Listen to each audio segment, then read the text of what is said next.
5, 4, 3, 2, 1.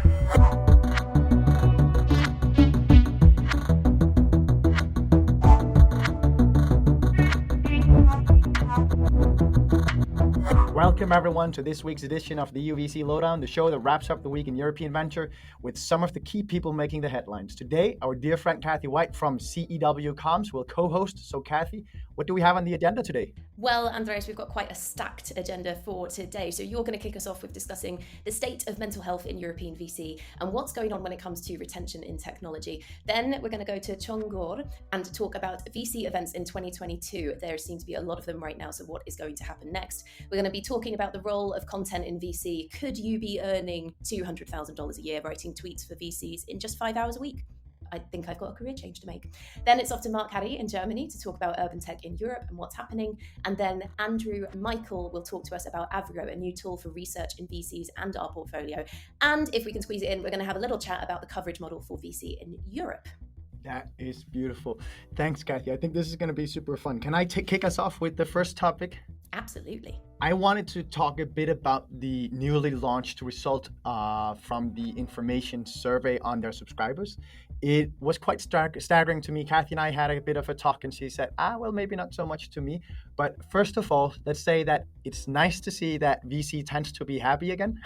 And especially in the US, that seems to be the case. And they're connecting it a lot to them coming out of the COVID crisis. I think that in Europe, we've been a bit out of that swamp for a longer time. So I don't think we have the same boom there. But I'd love to hear what you guys think about in general, where sentiment seems to be. And then there was a number in there that really had me surprised, which was that 40% are looking to leave their current employer in the next 2 years. And I thought, that seems to be a bit aggressive.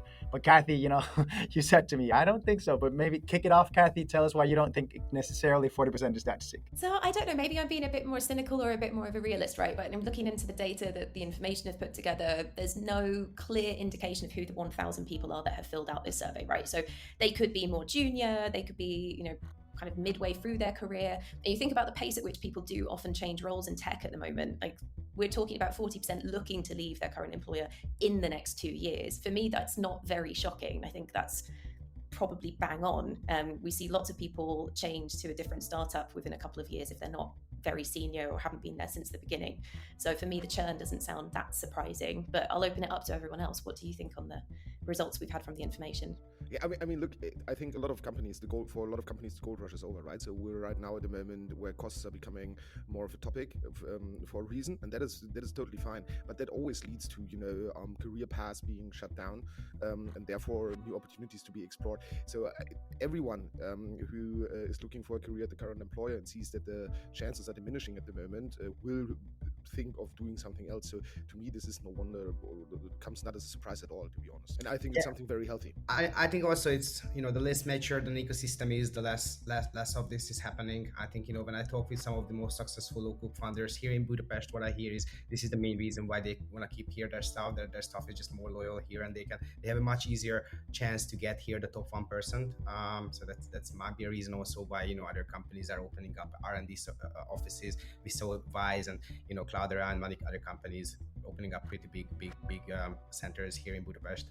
I'm curious to hear Dan, because last time we spoke, I think you said something about now it's time for us in Superseed to focus more on the inside than the outside necessarily, meaning that you are growing your teams. I'd love to hear how you're thinking around retention in VC and how to make sure you get the right career paths for people to actually want to stay. I run a very small venture firm. There's 7 of us. So having been on the hiring tip for a long time, we've been looking for various roles directly full-time and also surrounding the company for about a year now. And I've not read this article, so I don't fully understand the full context, but people moving around is not something that I'm seeing at all. If anything, in London or around London and the venture scene, I'm seeing a lot of people wanting to stay exactly where they are in fear of what's to come. I'm not seeing this movement. I'm not seeing this desire to move. I am looking in a very particular territory for a very particular group of people. So I can add no value to this topic at all, and I apologize. No, but you did, right, because you said you know, because that was my view as well. It was not my feeling that we were looking at a 40% churn rate on employees, but I imagine that it's of course more seen in the tech sector, also because people have shorter time horizons in terms of when should you be able to move up. Where in VC, I think that most people realize that it does take quite some time to go from associate to principal to partner. So there's not much point in jumping around too much necessarily. Do you think it can also be a factor of the amount of money that's been poured into VC lately and the number of opportunities to open up your own firms and go solo GP? Could this be an indicator of like how the market's really shifted in VC over the last like 5-10 years? Just where previously it was like a handful of VCs where you used to working from, now you have just so many more angel investors, like turn VC, turn solo GP. I actually don't think so, because typically the move to being a GP and running your own fund is such a big decision and takes so much time and prep work that you really just can't make that move. But Kathy, would you take us into the next topic? I will, because I know this is one that you really want to talk about. So at the moment, it seems like there are lots, not even just one or two, lots of different VC related events going on. We're kind of very much into the heart of conference season, which is why I think a few of us are battling colds right now. But at the same time, many early stage founders are actually choosing to stay home still and not spend the time and the euros on traveling to go to these conferences because COVID has allowed them to meet investors online just as efficiently. So the question to everyone right now is, you know, where do we go next with VC events in Europe? And Chongo, what would be really great now is to hear about the event that you yourself are going to be running in Budapest. Do you want to kick us off by just telling us a bit more about that? Sure. So end of November, we are doing Untold Stories Conference. It's November 29th and 30th, and we are trying to, host a very unique gathering for the Central Eastern European startup scene. And we are inviting a bunch of top funders, investors, and operators from all around Europe and beyond. Some of the participating funds are Equity Ventures, Credo, Point 9 Capital, also many regional rockstar funds like Credo Ventures, many others, and we are trying to also get some of the untold stories from the shiniest startups and scale-ups that were able to grow big from this region, including some of the local superstars like Sion, which recently raised a 94 million Series B from IVP Capital, also Bitrise, Shaper 3D, and a bunch of other cool regional startups. And basically the goal, and why I think it's very important, because our ecosystem is very much fragmented, but if we are able to build platforms that kind of brings that together, it makes it much more attractive for also Western European and US VCs. So we are very happy that physical events are back, and we are really looking forward to make something special. And I think that's how I met Andras a couple of weeks back at the How to Web conference. I think they are also doing an amazing job of building a community, and I couldn't be more happy that these events are back. Awesome, thanks for sharing that. Dan, you've got something to say. So there are two types of events that VCs go to. There's the LPGP events, and then there's the startup VC focused events. It tends to be split into those two camps, and they're not very good. The challenge that I have as a partner in a venture firm is how to work the time well and get maximum bang for buck and maximum coverage, because they're not good events. The LPGP sets are it's the same people paying for the same panel seats and talking seats, talking absolute shit, self-promoting, and not having an opinion. So everyone is just talking, waxing about in generalists, because nobody wants to be on the front page of the FT as the guy or girl that said the world's going to crash, or so nobody has an opinion. So you go to these events, and I want to go and learn and constantly kind of work out what's going on. And it's just this non-committal, woolly, waffly crap at the LPGP side, and it frustrates the hell out of me. On the startup side, there's lots of events, there's lots of noise. Now, my favorite event, I think, is probably Slush, although I haven't been to some, so I'm going to say the Hungarian one is my favorite event for this podcast. But I think Slush is probably my favorite founder-focused event, because they don't give a shit about VCs. It's a level playing field, and it's very founder focused, and the talks are impressive, and there's lots of things to see and do. So I think there's a real opportunity in both camps, on the startup side and on the LPGP side, to do something new and fresh and make it really relevant and work the format in a new way, because it's something that's got to change across both of those sets. Yeah, I'd agree with that. Slush for me, when I went last year, was one of the best ones that I've been to. And I'm not even coming into it from like a startup or VC perspective, right? But I could see that it was much better. You know, where I went to last week and tried it out for the first time was the new Sifted Summit that happened in London. And actually, that event I thought was really good. The content was really well curated. It wasn't, and I really hope no one from them listens to it, it wasn't like Web Summit where you sit there and go, I've learned nothing. It was genuinely really, really good discussions, and the venue itself was just open. It was entirely open. And that I thought was great because there was just much more of an opportunity to serendipitously walk into someone, meet someone. And it did, like you were saying with Slush, because it's not catering to the VCs, it's catered to the founders. It felt like a much more kind of level playing field, which was really nice. There's lots of very simple tweaks that event organizers can do on format and content to create really powerful gatherings, and I think they need to be more mindful of it. Yeah, exactly. Mark, you've got something to add on this. Yeah, I have something to say about, or even a question into the direction of Dan, right? I'm always wondering, or I think we as a team, we're always making ourselves very aware, why are we going to a certain event, right? And is it deal flow? Yeah, is it knowledge exchange? Or, to be honest, is it just a getaway for the team, to hang around with some peers, right? Which is also a very good reason to go to an event. But I think most of the events are, at least in my opinion, are not curated in a way, or try to foster all of those topics. But I would like to ask Dan, when did you do the last time a deal on an event or something, right? So I cannot remember this. It's not for deal sourcing for us. Most of the events that I know, it's just VCs hanging around with VCs, right? So it's like a little bit like you meeting your old classmates. That is very often the feeling.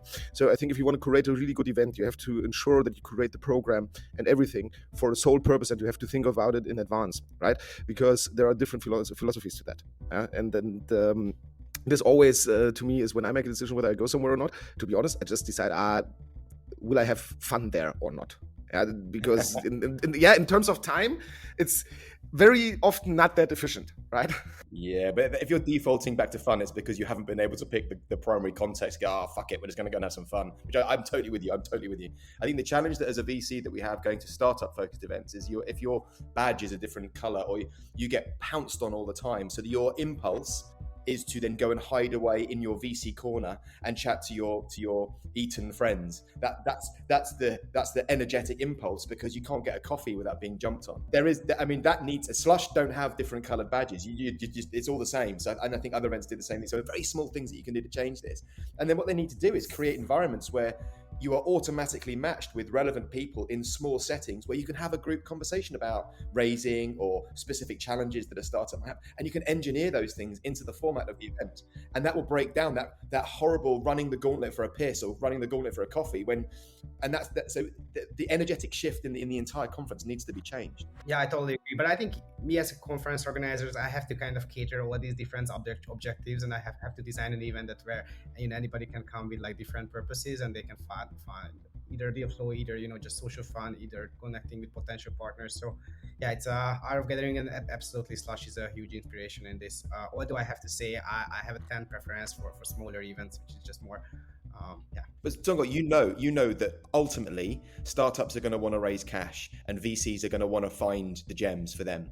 You know that's after all of the knowledge sharing and the kissing in the ear and that is the lifeblood, is give me the fucking money, and where is the next big thing? That's it. The rest is gloss and fluff and love and but so even subliminally, implicitly, that can be layered in. I think you're onto a winner. Yeah, but then when did you find the next big thing last time on a conference? Do you know what I was thinking when you said this before? You're right in principle, insofar as how do I know that meeting led to that deal? And sometimes you do, because you meet the founder, you go, this is awesome. And we were at Andreas and I were at the Tech Barbecue in Copenhagen, and we met 2 startups at the events that are now late stage in our pipeline. That's not common. You are right. That is not common. That said, all the other things, the apps are horrific. The matching apps just don't even bother downloading the fucking thing. Neither do I. So get that bit right. Get the pre, and if you did one thing, which would just be to pre-match in small groups around a topic that's not about fundraising, just that would be, I think that would be winner number 1 for any startup VC event. But Mark, you are right. It's a bit of a crap. Because I have been critical about it, I want to say something that I really like when we're looking for events, right? So the Tech Barbecue is a good example. I really like local or regional curated events, because that really generates value.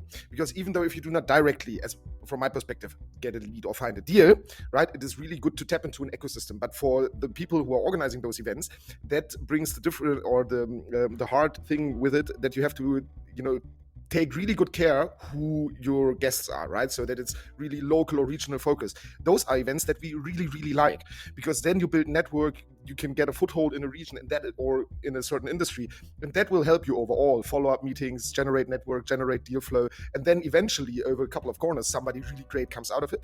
So this is something that I really like. So I really like the small regional events with a lot of, local ecosystem players. That really adds value to me, right? And I would actually even pay more to be on this event than, just regional VCs or regional startup players. So also from an economic perspective, this could make sense. Just if you're not from Copenhagen or from Denmark ecosystem, you pay more. I think this is a really good time to switch to the other topic that we wanted to cover today. Andreas, do you want to chat a bit more about the coverage model for Europe? Because this kind of fits in nicely with that. Yeah, it does. I think that we had a very interesting article coming up from Private Equity Wire this week, and it had great stats on the growth of European VC and how great performance is and the outlook of European VC. But it also brought in the challenge of figuring out how do you actually cover Europe. You've spoken about it just before then, that I actually do invest across all of Europe. And I also look at Indian startups and so on. But I think that so it's interesting. One of the investments that we did into Acrobatter, one of the reasons why they had a lot of traction in their fundraise was that every LP that invested into that fund knew that they were going to only do CIS countries, and thus they knew that, okay, here I'm actually investing in someone who will not end up doing all the deals in Berlin and London, whereas all the pan-European funds in Europe tend to almost be doing the same deals in the same hubs. So I'd love to hear, Dan, how you think about that, as with you being pan-European, focused on London, but still looking at deals all over. And then after that, Sango, I'd love to have you in and talk a bit about how you work as an angel/scout. The short answer is that I think this is an LP-driven conversation, and my view on this is that the LP GP matching system, a bit like VC to startups, is very, very broken. And we have the same challenges upstream that startups have at VC conferences with us, which is it's very opaque and it's very, very murky as to who's doing what and where. Now, I know that an LP's remit is to obviously build a diversified portfolio like it is for us downstream. And what they're looking for is niche plays. What they're looking for is specialisms. They're looking to cover the things that they haven't got covered. So, of course, an LP's remit is going to be, I want a one-legged black lesbian GP to cover Botswana and Nepal only in climate tech, because that's what they don't have. So if you're two middle-aged white guys doing business software in London, you're in the melee, right? I'm part of the problem, not part of the solution. So you're never going to beat that. You're never going to get around that. Now, Sanko, I'd love to hear you, because you're an angel/scout with one of the big funds in Europe, and we won't name them here because that's part of the strategy. But they're of course engaging with you from the perspective that this is a way to get our fingers in the best startups in Budapest.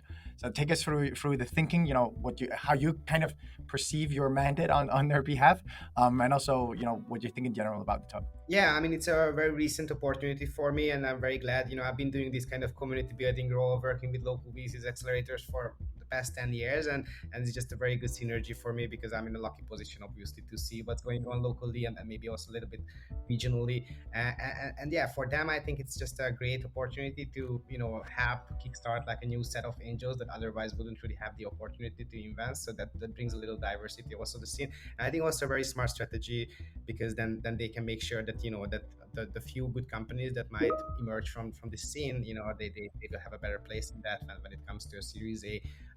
So yeah, basically it works like that. They give us a couple of €100,000, and basically we can make a couple of angel deals to pre-seed companies pretty freely, and if they can become interesting, then they can basically take over the entire portfolio. So it's a pretty unique approach, not like the normal carry setup system, and actually it's super exciting. So we started with our LP syndicates, actually on the back of having spent quite some time trying to figure out the scout model, because there's so many funds in Europe that need that wide net, because they are doing stuff all over Europe, but scout models tend to not really work for most. Either they don't get the deals they want, or they get too many of the deals that they don't want, or they have incentive problems where they, after I have examples from fund managers where they found out that the scout was actually peddling their friends' deals more than anything else, and that's a problem. And then you've got I think one of the funds I spoke to had the CFO and legal team ended up spending almost 1/3 of their time on on just running the Scout program, because there was always so much hassle there. So for that reason, most funds have kind of, touched, or many funds have touched into Scout programs, but then kind of pulled back from it because it's such a hassle to run.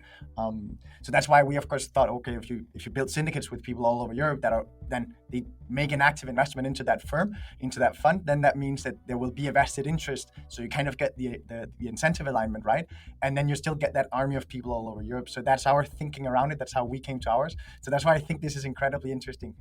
And also from an LP perspective, exactly as you said, Dan, we're of course looking at funds that do place in different places.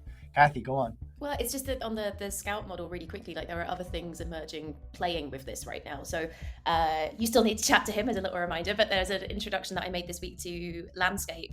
They're a business that I invested into, and one of the things that they have created is this open Scout network. So effectively it's like open Scout SaaS. Like, it's there to enable any VC and in the future others to have a look at a whole variety of different deals. And that there's incentive there for anyone to be a Scout as long as they've got a good network and they've going to put forward some good deals that are actually going to do well with the VCs. So it's just an interesting space at the moment, watching in general how it's all changing and people are playing with the model. We've got a Scout network, so we've got about 30 or so across Europe, and two kind of observations. One is that we incentivize them. It's 1% cash, 2% carry, which we thought was like a nice starting point. It was just we didn't really know what the compensation should be, but very few of them have ever taken the cash and carry, and it was just a weird dynamic. I thought it would be something that is absolutely not an incentive. So I think unless you are one of the big tier ones where you can give $100,000 or $200,000 to a Scout, and they quite literally have the money, I don't think that they work. I'm still a work in progress. And the other thing that I'm looking to do, which may or may fall on its face, is turn our founder network into our Scout network, and support them in referring the people they meet at events and in their Slack channels when they're slagging off VCs and stuff. So I think there might be something in giving our founders carry in the fund so it creates like a familial, like a kindred, like a semi-kindred model. So anyway, I'm playing with it because it doesn't quite work at the moment. On the founder side, like I think that idea sounds very romantic as well, and I think it's definitely like it creates more of a family feeling. It's something I've also discussed as well with previous investors, and I think the other side of it as well is like most founders typically would have worked at other companies, and something I'm starting to see now, like previously working at Hotjar, is a lot of those ex-team members are starting companies, and a lot of them are starting great companies. So I think having this founder network that also can tap into their existing relationships that they have as well, because they'd be typically coming from top tier companies, definitely feels like a good win for everybody involved, because then you also have like an incentive to support one another slightly more than you would as being part of that portfolio as well. So you're more likely perhaps to use their products or services as well, and things like that you would be than just if like your investor said, okay, this is a portfolio company, we want you to try them out or use them. I think that's interesting, Dan. My only fear is distraction, but all I'm asking for them to do is keep a mindset and throw things over their shoulder, so it shouldn't be a distraction. Because most of them do anyway. A lot of our deal flow comes from founder referral, but so I'm wondering what's the distraction I relate to it a lot, because like I've also been asked to be a Scout from a couple of different firms, and I said I don't want to do it because like I'm building a startup, and I know that if my mind starts getting distracted here and there. But the thing though is like now I am having conversations with ex-team members, and I know they're going to go on to do good things, and it's not like it's taking a lot of my time just because I would have had the conversation irrespective. So finding a way to make it work, or it's like you said, just throwing it over the shoulder and like, yeah, you take it from here. These are good people. I think you should speak to them. I think it could potentially work. But yeah, the distraction definitely is like, that was the reason I said no. I didn't want to get involved in it. Mark, I think you've got something to add on this. And then once you've touched on this topic, I'd love to find out more about 2BX as well. Yeah, of course. So look, I think Dan said something very important, right? Most of the deal flow, or the best, even I think when you measure it in quality, it comes from founder network anyway. At least with us, that's the case, right? So founders referring other founders to your fund is the strongest recommendation you can get, and you very often do not need to incentivize, because very often it comes because, or this reference or this referral, it comes because they truly believe, or they had a great experience with you, and on a founder to founder relationship that will then create a positive impact. That is also a little bit frustrating because you cannot, let's say, institutionalize this thing, so it's very tough to do so. We're trying to do this at the moment. We have a couple of arrangements with founders who had their first exits, right, and they are now getting a lot of deal flow because everybody knows that they have some cash to invest, and actually we have arrangements with them to look at the deals and then maybe create a co-investment opportunity for them, because there's building something else. And exactly, Andrew, what you said, I have no time neither to do angel investments properly nor to do scouting properly, but I get a lot of deal flow. And if you can untap those sources with founders that are actually close by your heart or close by your firm or whatever, that in my opinion creates a lot of good deal flow. But that also creates time, and it cannot substitute a fully scout program, I know that, but when we're looking at deal flow, we're always looking at input output, right? So the quality of the deal flow does matter more to me than the sheer number of leads that I'm generating. Yeah, I think there's also interesting emerging things that I've noticed while having discussions with other founders, is that a lot of people, like there's companies like Hotjar or like Segment or Typeform that went on to build these good networks. They've actually started like Slack channels, and as angel investors, Pipedrive's another one, where they have these Slack channels internally where they're sharing deals with one another as ex-team members as well. So I think there's a lot of this sort of action as well happening under the surface, that finding the right mix, there's something in there for firms as well to be able to tap into. I think Julian Caban, like he also started now his own sort of firm, but they started, I think, originally with Segment, and the Segment team members internally just sharing deals, and then slowly became a scout, and slowly then started the firm. So I think there's definitely a lot of action happening there, and that's probably like the closest you're going to get to the really good deals. I don't think they're going to be at the events that we were talking about before and stuff like. So this is when you start to get the next kind of like mafia type approaches to investment, don't you? Which is interesting. And on that note, Mark, I'm going to read you a line that Andreas has put in my script today that made me chuckle, which is, Mark, you're one of the beautiful emerging managers in Europe and building 2PX. Could you tell us a bit more about the fund and then what you see happening in this sector across Europe? It'd be great to learn a little bit more and enjoy the compliment. It's nice in the morning.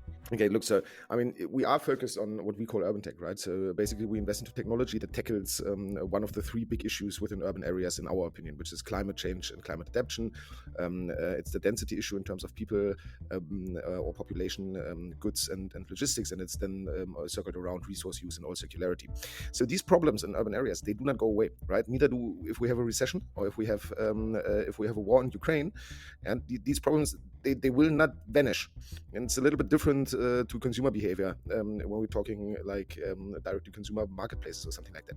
So what we're experiencing right now actually is that everybody is, it seems a little bit like mourning for the good old times last year. And we've experienced that there still is appetite in the market for those topics, which you would call, and that does not only apply to us. I think if you're doing something, building a company, building a VC firm or anything with a clear purpose that adds up to major society problems, right, or problems that we have in Europe or in other regions, and so you could call it impact or purpose, but I do not like these framings because there's so much greenwashing with those framings. But purposeful companies, they actually, I think, have a huge advantage right now, because if there is money pulled into some things at the moment, then it's into things where everybody, LPs, family office, have the idea, okay, this actually is something that makes sense and that is useful to society as a whole, and you can earn money with that. Right. I think this is one of the big epiphanies that we had, like in terms of what is the feeling at the moment, and this is becoming broader and broader, at least from what we experience, and that makes us really happy, to be honest, at the moment. And the same applies to our portfolio companies, right? Everybody was on vacation this summer. I had a discussion with an LP, and he told me, Mark, I've been talking to a couple of VC firms. Everybody told me they were on vacation, no deals going on, no fundraising was going on, and I asked, what the fuck? Like, what is wrong with you people? We haven't been on vacation. 2 portfolio companies were doing seed rounds 6 months after we invested. We raised a couple of funds from LPs. It's a decision you have to make, right? Of course, if you're on vacation, if you do not work, nothing happens. Yeah, but it's this kind of like follow-on approach that we have in the market that has become a sickness. We have seen this over the past years when everybody was following the big rounds, investing into companies that made no sense from the unit economic perspective. And now we're seeing the same thing because everybody is saying, okay, nobody's here in the summer. We do not work in the summer. This is what we're experiencing, right? So it's this kind of like everybody is moving in the same direction like sheep. And I think the venture ecosystem is very famous for doing that. And I think this will also will be interesting times over the next 2 years to see where this develops. And I think this is a chance for everyone to really set yourself apart from the masses at the moment. Yeah, I couldn't agree more. It's actually funny, and Dan won't say this, but the last newsletter that we did based on the Lowdown conversation, we actually also talked about the thesis behind Superseed and how you tie together the inflection points that you're seeing in on a macroeconomic environment, and there I love it because you're taking something that you end up doing B2B SaaS as a lot of people are doing and automation in this space, but you come from a different standpoint, I think, which I love. You tied into the actual macroeconomic change that's happening, and how society needs to adapt to a different future than what we're coming from. So I do actually think that more people should be thinking about that in terms of framing their thesis in connection to what are the underlying drivers that the economic will be fated on the base of. Dan, I don't know if you want to comment on that or if you'll leave it hanging. No, I think I mean Mark. It sounds like we're similar kin, because the way that I very simplistically see it is, firstly, I think funds and VC firms especially are now having to really, really think about how they make money and how they have impact. And impact is a massive, Mark covered a lot of it very, very well around the whole greenwashing aspect. But the only real way to have impact is to change how business is done, and this is what I think Mark is in as well. So there's this driving force of you can no longer make money from faster e-scooters or quicker grocery deliveries. That shit has gone, hopefully forever. But I dare say not, but hopefully forever. But the only real way to have impact is to change how business is done. The only way to really, really, really, truly have impact is to not set up an explicit save all the brown babies, save the climate. It's actually just change how much water it takes to make your jeans, or to change how much service is required to create a dollar's worth of value in your business. If you change that on the efficiency and productivity levels, then you can truly change the world. How you skin that and how you talk about that to the market is really difficult. But do you know what this, I could not agree more, but do you know what this means? I mean, I think you know what this means. It means, as a VC, you have to invest into operation heavy models, because you cannot change those things if you do not invest into companies where everybody really gets their hands in the dirt, right? So this is a mindset shift that you need to understand in VC. And this also means you're investing a little bit against the majority, or what the majority has learned over the past decades.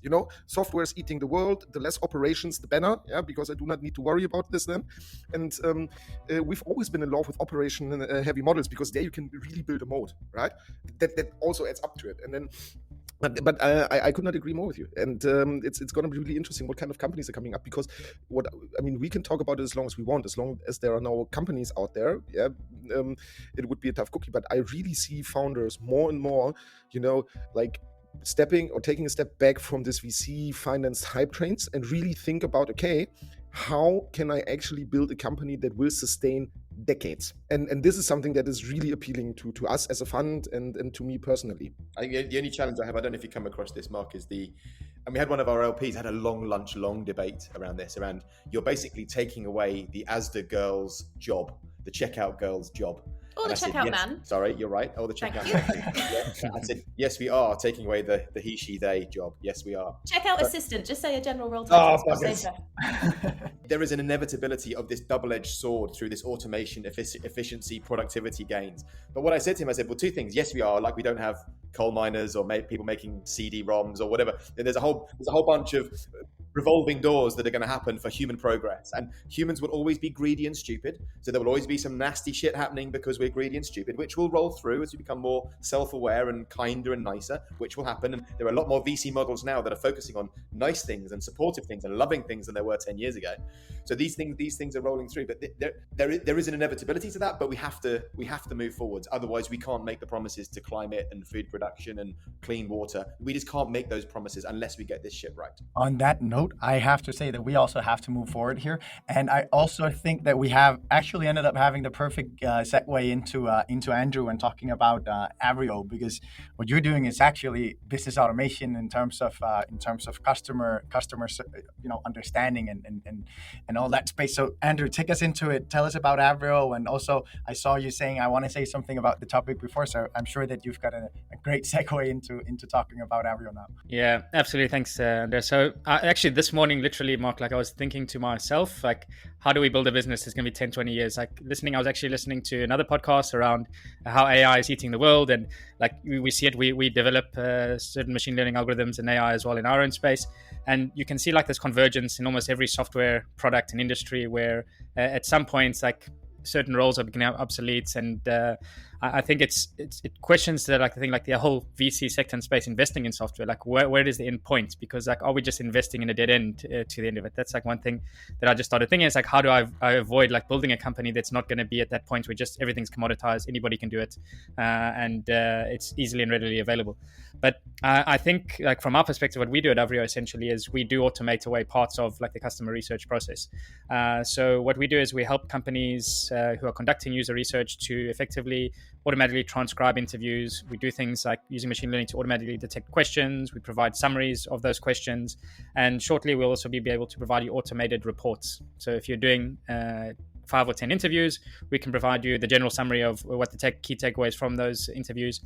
And then we provide various tools to enable you to share them within the organization, within the team. But I definitely find it's like an interesting challenge now is thinking through this is like, where does the product and the business go from? Like now you can see there's a clear path in the next like 5-10 years, maybe like we're exaggerating a little bit, but the timelines, but I think eventually like this is just going to be so commoditized everywhere for everyone. And there's like this runway now that we're sprinting to build like a great company, but what does that great company become? And I'm interested as well, like on your thoughts, how you're seeing this, and Dan, like how you've seen the companies you're investing in, because do you not see as well the end of like the B2B software space as a whole, like where it just becomes so easy for any business to be able to build whatever they want and have this tools and service and facilities readily available? There are lots of trends. I mean, there's so many directions of travel into tech becoming commoditized, or the facility of tech, but it's almost like a layering effect. So as soon as you get this low code, no code, just as an example, this low code, no code ability to build a platform that serves a B2B solution or whatever it might be, there's this rolling effect where the solutions become harder to solve and software kind of layers over itself over time. So you build the solution, then there's a new smarter way or a new smarter kid on the block, then you have to create layers on top of that. So it's not a linear track into, there's all these forces saying we can now solve B2B. It just doesn't work like that. The customers keep moving forwards and sideways like whack-a-mole, and your solutions are keep trying to catch them up. And as technology is becoming so much more capable, I mean, look what we have. We have a supercomputer in our pockets now, and people forget this thing is only 15 years old, right? Yeah. And we would have thought, maybe iPhone 4. Well, this is the pinnacle of the smartphone or whatever it might be, and it's not. I mean, there's just so much more to do. We probably are at peak iPhone now, anyway. But there's just so much more tech can do. I don't believe personally that we've even scratched the sides. Yeah. I mean, just to use some examples, education, legal, healthcare, insurance. I mean, there are so many sectors that haven't had the massive insways of like fintech and the neobanks, and even most of those aren't making any money, or they haven't got their models quite right, and they're all folding in on themselves and having new technologies layer in. So we haven't even started yet. I see that though, but at the same stance, you have certain algorithms now that like voice to text. You can basically start creating code and create programs by just using your ideas and telling it what to do. So what would stop like the teacher, for example, saying, okay, I want you to write me a program that does X, Y, and Z lesson, that plays the videos, that has a stop-start, and like it just becomes so ubiquitous that you can code by telling it what to do. And then I think that sort of eats away the opportunities in those sectors and in those industries as well, because what is there left for the company? And what you're describing, that is technology, that is not a business. Yeah, and this is something where we have to differentiate and be very clear about it. But on the other hand, and I want to touch about something like, I'm going to start with something that Dan said. Dan was referring to neobanks and all this kind of stuff, right? I think the last decade or the past 20 years, especially in venture finance industries, was about building businesses to be exited. Right? Like the whole business, no neobank is solving a problem, right? From a technology perspective, every Sparkasse here in Germany can now do Apple Pay, right? So what's the point of going to N26 or any other neobank, right? The functionalities and the technology, that's exactly what you're describing, right? So who needs this tech play? Yeah. But if we're looking at if you're building a company right now, and then in my opinion, you always should look at, am I solving a real problem, right? And not a problem in my very narrowed mind, but am I somehow contributing to the bigger problems and challenges we have in society or on this globe? This is and this has to be the basis to build a sustainable business. Because if you're solving a real problem, not an artificial one that you're creating on your own, then you're on the verge, to not only have purpose in your company and have a great chance of building a great vision and mission, but you also have the best chances of actually maintaining a company for the next 20, 30, 50 years. because then you always circle around those problems and you use technology as something to lever your product that actually helps to contribute to a real problem. I have to cut us off here and say this has been the longest Lowdown episode so far, and we have had many interesting conversations that Kathy and I were typing away in the background saying, should we cut this? What should we go to the next? So guys, thanks a million for joining us and for being such a lively guest scene, because I think that is actually exactly why we should do these episodes. So thanks a million, everyone. Thanks a million for listening in. Make sure to tune in for our newsletter as well on EUVC, EU.VC, and as well on LinkedIn, where we will continue the conversation and also post the latest funds that have raised and who's hiring in our ecosystem. And we'll try and make everything a little more spicy with GIFs, memes, and emojis as always. We do our best to entertain you. Thanks a million.